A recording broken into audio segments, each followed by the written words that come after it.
Assalamualaikum warahmatullahi wabarakatuh. Dan selamat siang untuk semua hadirin, kepada yang terhormat Pak Darwis SPD MPD sebagai dosen pada mata kuliah ini, dan juga teman-teman mahasiswa semua. Semoga siang ini semua diberikan kesehatan agar presentasi ini dapat berjalan lancar sampai selesai nanti. Topik yang akan kita bahas hari ini sesuai dengan tugas yang diberikan oleh dosen kita. Saya Randy Mulyana selaku moderator yang bertugas akan memandu jalannya diskusi ini.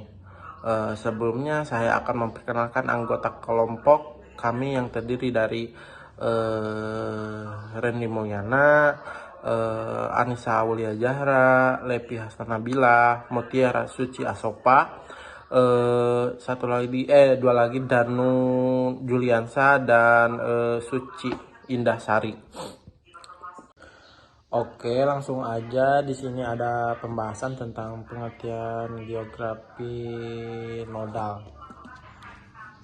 Pembahasannya adalah yang pertama adalah pengertian region nodal, yang kedua ada 4 unsur region nodal, yang ketiga ada perbandingan region uniform dan region nodal, yang keempat ada pembuatan region nodal, yang kelima ada region nodal menurut para ilmuwan, yang kelima ada strategi pengembangan wilayah nodal, dan yang terakhir ada kesimpulan. Oke, mungkin lanjut aja. Pematerian selanjutnya kita akan kepada Mutiara Suci Asopa, mangga.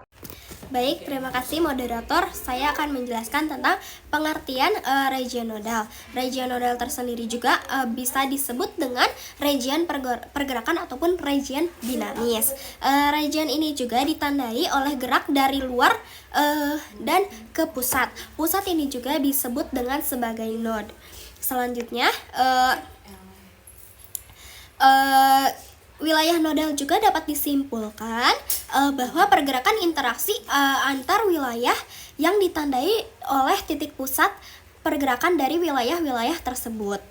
Geografi regional juga merupakan studi tentang wilayah di permukaan bumi dengan mempergunakan analisis perbedaan wilayah, diferensi area, dan juga persamaan wilayah. Selanjutnya ada contoh region nodal pada halaman 30. Contoh yang sangat sederhana terdapat pada masyarakat praindustri yang dimana di pusat perkampungan penduduk dapat memenuhi kebutuhan secara mandirinya.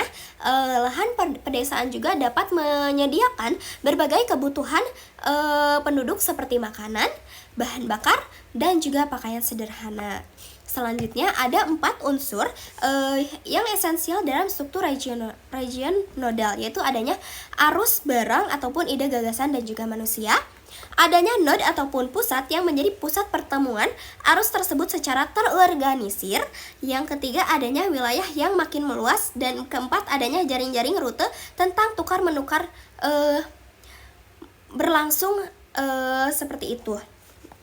Pada contohnya dapat disimpulkan pada kota Tasikmalaya.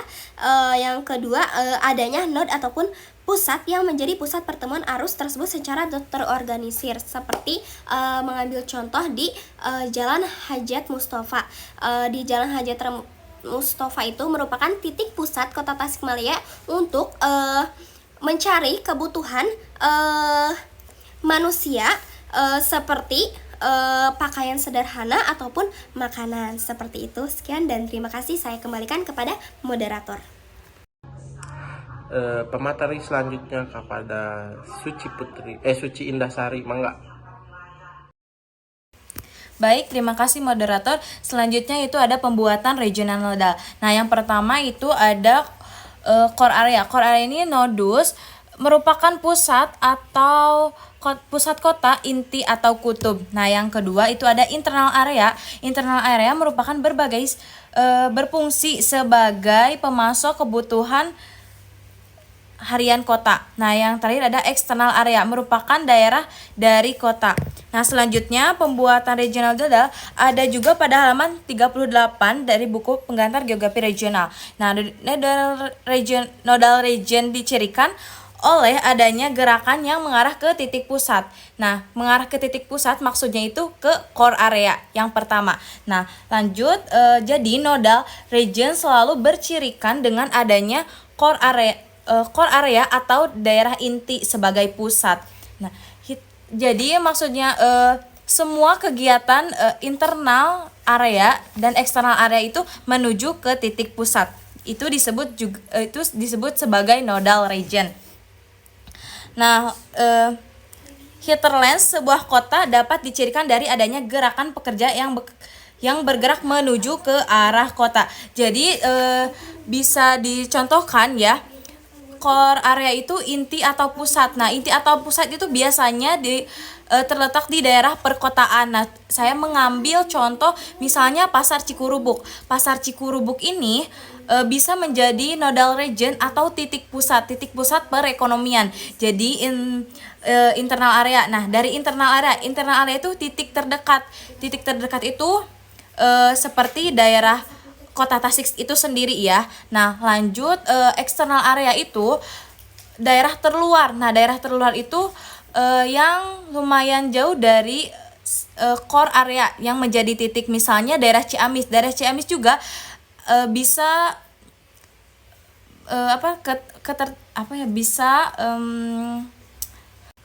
daerah Ciamis juga bisa menjadi salah satu contoh adanya ketertarikan kepada titik pusat atau core area tersebut.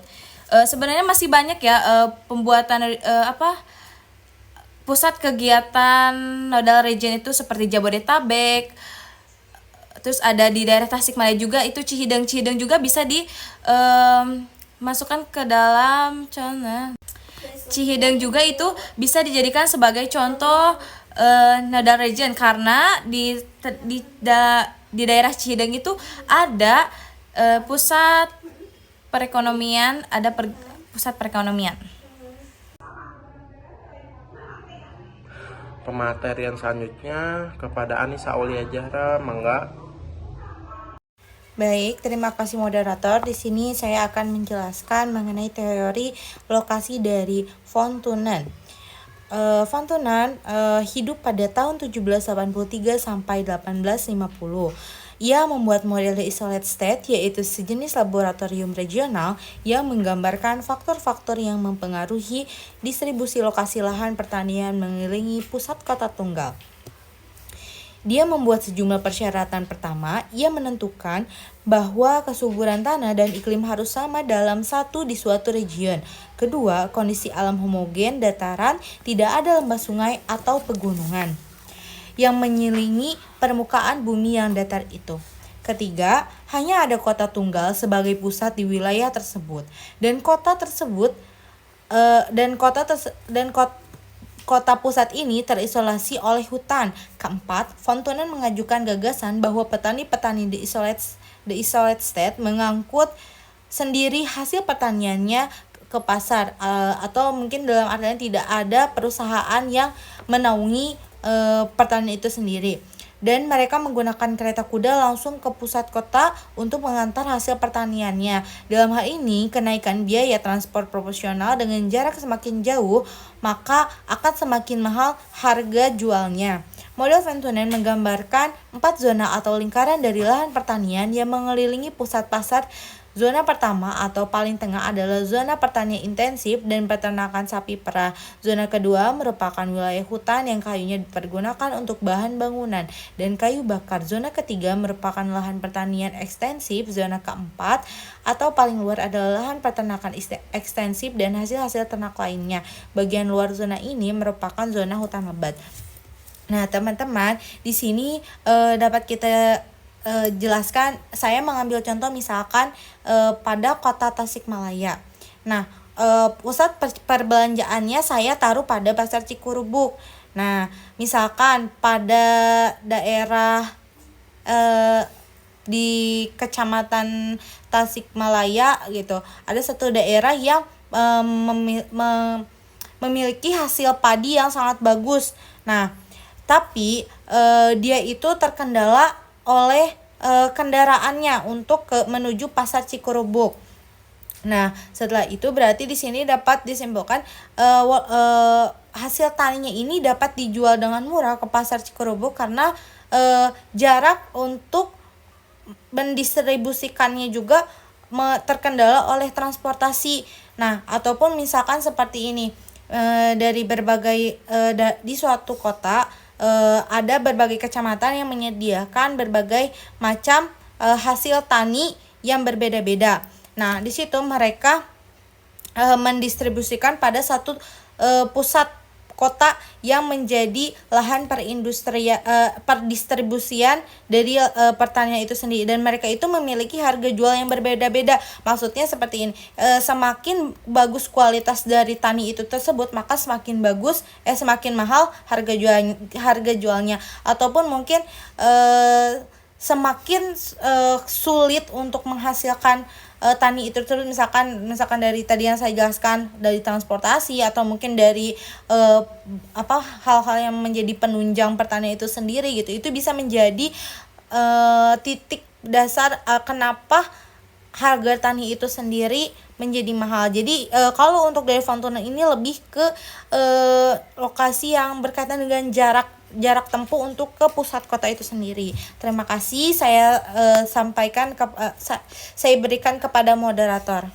Selanjutnya kita mulai saja kepada pematerian kepada Lepi Hasna Nabilah, mangga. Baik, materi selanjutnya yaitu ada pada konsep lokasi menurut Walter Christaller. Konsep lokasi ini diambil dari website yang bisa kalian lihat di bawah, yang bisa saya kirimkan nanti lewat WhatsApp group. Nah, di sini kenapa konsep lokasi ini masuk pada regional nodal? Itu karena regional nodal juga termasuk pada suatu wilayah yang berada pada titik satu lokasi. Nah, konsep lokasi menurut Walter Christaller ini merupakan seorang geografis dari Jerman yang mengemukakan mengenai Central Place Theory. Teori ini didasarkan pada lokasi dan pola pemukiman dalam ruang. Asumsi dari Christaller mengenai teori lokasi ini yaitu bahwa lokasi adalah wilayah dataran, gerakan dapat dilaksanakan ke segala arah, penduduk memiliki daya beli sama dan tersebar merata, serta konsumen bertindak rasional sesuai dengan prinsip minimasi jarak atau biaya. Nah, di bawahnya ini, di link tersebut bisa kalian lihat, yaitu ada teori Lyot mengenai location in space, yaitu ada konsep range dan threshold, di mana range itu jangkauan luar pasar dari setiap komoditas ada batasnya, dan threshold itu ada batas minimal dari luar pasar agar produsen bisa tetap bertahan hidup. Nah, selanjutnya di next slide, ini ada mengenai gambar pelayanan suatu kota. Bisa dilihat dari buku PGR di halaman 30, pengantar geografi regional halaman 39, yaitu ada batas pelayanan suatu kota. Yang dimana batas pelayanan suatu kota ini kita ambil contoh di kota Bandung. Nah, di sini adanya untuk menentukan suatu unsur gerak dalam pembentukan region yang dapat diperhatikan gambar di atas atau gambar yang berada di PPT tersebut. Kita akan mengambil contoh Bandung sebagai pusatnya. Nah, gerakan-gerakan ini memiliki kepentingan yang berbeda, baik dari segi pendidikan, pelayanan kesehatan, pekerja, administrasi, dan sebagainya. Dan dapat dilihat dari gambar tersebut, ada beberapa batas-batas yang ditandai dengan tanda yang berbeda. Nah, titik pusat yang besar itu merupakan titik dari kota Bandung. Garis tegas itu merupakan penyebaran pekerja harian, serta garis putus-putus tebal itu merupakan penyebaran pelayanan rumah sakit, serta garis putus-putus kecil merupakan penyebaran surat kabar. Nah, di mana dari batas-batas ini menunjukkan bahwa setiap gerakan itu menuju dari luar ke dalam kota Bandung, yang sangat banyak dari para pekerja harian, surat kabar, pelayanan sekolah, rumah sakit, ataupun pelayanan administrasi lainnya. Unsur tersebut mempunyai jarak yang berbeda. Mungkin gerakan para pekerja terjauh batasnya dari kota Bandung, yaitu adalah Kabupaten Bandung. Seperti itu yang dapat saya sampaikan, saya jelaskan. Mohon maaf bila ada kesalahan, saya kembalikan pada moderator. Oke, selanjutnya saya sendiri tentang regional overlapping. Kalian juga bisa buka sendiri di buku yang ini, di buku pengantar geografi halaman 40 ya. Di situ ada. Nih saya akan jelaskan. Untuk lebih jelasnya, lihat pada gambar di buku ini, silahkan. Oke, saya akan jelaskan. Wilayah yang putih adalah daerah yang dilayani oleh A, B, atau C lebih dari 75% penduduk membelanjakan lebih 75% pendapatnya ke kota A, B, ataupun C. Nah, region yang diberi titik-titik adalah daerah yang dapat dilayani oleh dua tempat sekitar 50% penduduknya membelanjakan 50% pendapatannya ke A dan B atau ke A dan C atau B dan C.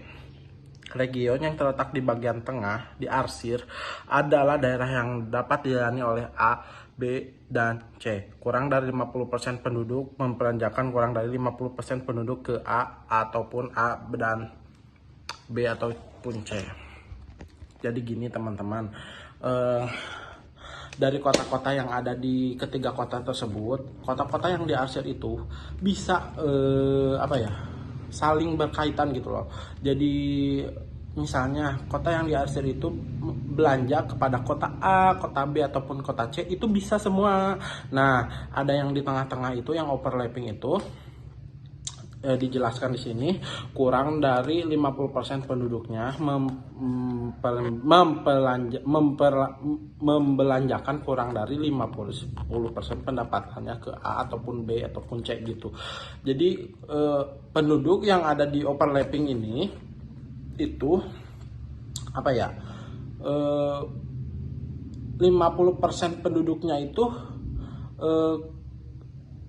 bisa belanja ke kota A, ke kota B, ataupun ke kota C, tetapi hanya 50% saja sebegitu. Sebelum terjadinya revolusi industri, tukar menukar cenderung berlangsung antara region-region yang sumber alamnya berbeda. Nah, jadi region-region yang berada di kota-kota ini itu saling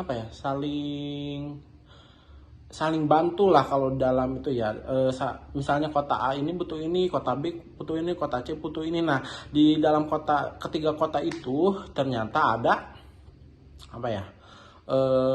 bahan-bahan yang tidak ada tetapi kota tersebut ada. Nah gitu, jadi bahan-bahan tersebut itu saling barter lah kalau itu mah ya, kalau bisa disebutnya dalam itu.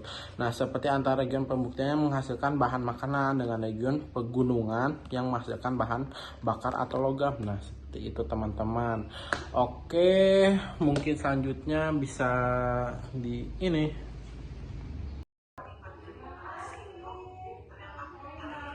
Materi selanjutnya kepada Danu Juliansa, mangga. Ya baik, terima kasih kepada moderator. Kali ini saya akan membacakan region sebagai suatu sistem. Yang pertama ada input, bisa dilihat teman-teman, kebutuhan biologis dan sosial manusia. Terus yang kedua dalam input itu impor energi, barang-barang dari region lainnya. Nah, yang di tengah-tengah itu penduduk nodes itu atau bisa dibilang interaksi sarana merujuk pada hubungan atau pertukaran yang terjadi antara berbagai infrastruktur atau sarana dalam suatu sistem. Itu kayak kota kecil, perkampungan, nelayan, dan petani. Daerah produksi dan lokasi pertanian, hutan, pabrik, pertambangan. Terus bawahnya lagi jalur komunikasi, itu jalan raya seperti kereta api, pipa-pipa, telekomunikasi. Adapun outputnya sama makanan, barang dan pelayanan yang digunakan secara lokal. Terus yang kedua ekspor barang, pelayanan dan migran ke negara lain.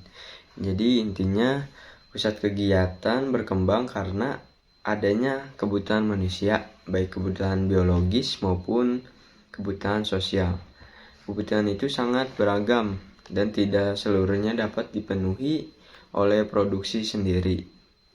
Nah, kayak saling mempengaruhi satu sama lain, ya satu wilayah berinteraksi saling membantu gitu. Contohnya seperti petani menghasilkan padi, tapi ia juga membutuhkan pakaian. barang bangunan, dan kebutuhan lainnya. Ia perlu bekerja sama atau saling tukar barang dengan orang lain yang berbeda produksinya. Timbullah pertukaran atau proses jual beli pada masyarakat modern. Tempat jual beli itu umumnya tempat-tempat yang dapat dengan mudah dijangkau dari berbagai tempat. Dalam proses interaksi itu ada berbagai aturan, yang mana baik si penjual maupun si pembeli harus sepakat dan mematuhinya, sehingga terjadi kepuasan berbagai pihak. Dengan demikian, dalam nodal region tidak hanya terlibat sejumlah orang, tetapi juga barang, jasa, transportasi, dan berbagai aturan sehingga membentuk satu sistem yang saling menunjang. Nah, selanjutnya saya akan membacakan kesimpulan, yaitu permukaan bumi merupakan ruang yang sangat luas wilayah di permukaan bumi yang memiliki karakteristik yang khas, baik sifat fisik maupun budayanya, sehingga dapat dibedakan dengan wilayah lainnya, disebut region. Region dapat dibedakan berdasarkan region formal dan region fungsional, atau disebut juga region nodal. Region formal adalah wilayah berdasarkan pada gejala atau objek yang ada di tempat tersebut atau administrasi pemerintahan, sedangkan region fungsional adalah wilayah berdasarkan fungsi. Asal-usul atau perkembangannya, region fungsional nampak lebih dinamis, tidak statis seperti region formal, karena didefinisikan sebagai gerakan bukan objek yang statis, dan terdapat fungsi suatu tempat sebagai sirkulasi. Ya, sekian dari saya kembalikan kepada moderator. Mungkin saya akhiri diskusi kelompok kami hari ini. Terima kasih kepada semua yang telah hadir dan berpartisipasi. Mohon maaf bila ada salah. Sekian dari kelompok kami. Assalamualaikum warahmatullahi wabarakatuh.